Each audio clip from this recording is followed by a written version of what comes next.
Mūsdienu jaudīgajai tehnikai šodien nāks mazliet piekāpties seno vērtību priekšā. Simtgadīgā vectētiņa iekustināšana prasa laiku.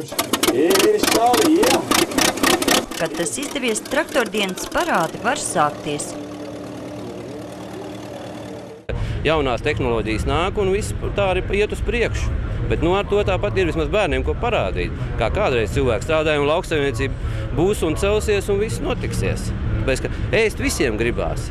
Zemes kopējiem vasarā nav daudz brīvu brīžu, bet stāties pretīm vilinājumam izpētīt vairākus desmitus jaudīgas tehnikas un lūkot, kurš no tiem sparīgāks, īsti vīri nespēja. Gluži tāpat kā nerunāt par zemi. Šeit mēs redzam ļoti lielu, smagu tehnikas parku. Viņai ir jāiet par zemi, bet šodien pamata jautājums ir viens, lai šo zemi un tā piederētu latviešiem. Šodien notiek ļoti tāds interesants process, ka Latvijas zeme tiek izpārdota. Vērojot 21. gadsimta tehnikas iespējas, sarunās vēl dažkārt dzirdam neticību izaugsmē, bet kopumā lauksaimnieki uzskata, ka zemniecības otrais uzplaukums jau ir pavisam tuvu.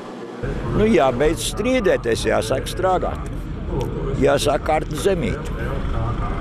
Vai pienāks tāda laika?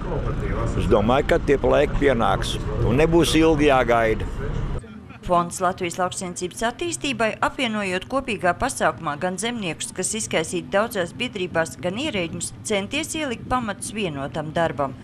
Jā, es redzu nākotni tikai pie viena noteikuma, ja mēs būsim vienoti. Tādā ziņā, kad ir strateģiskas lietas, kas ir valstī Latvijā jāpieņem kopestīgi, un tikai tad var būt nākotne. Ja mēs nevaram vienoties iekšēji, tad mums nevar viņa būt tā nākotne. Traktordiena Latvijā notika jau otro reizi, un turpmāk interesi par laukiem tikšot viest arī pilsētniekos. Tāpēc nākamgad šādu pasākumu iecerēts rīkot kādā no lielajām pilsētām vai pat Rīgā. Sandra Leitāna, Andris Pāns, TV Spektrs.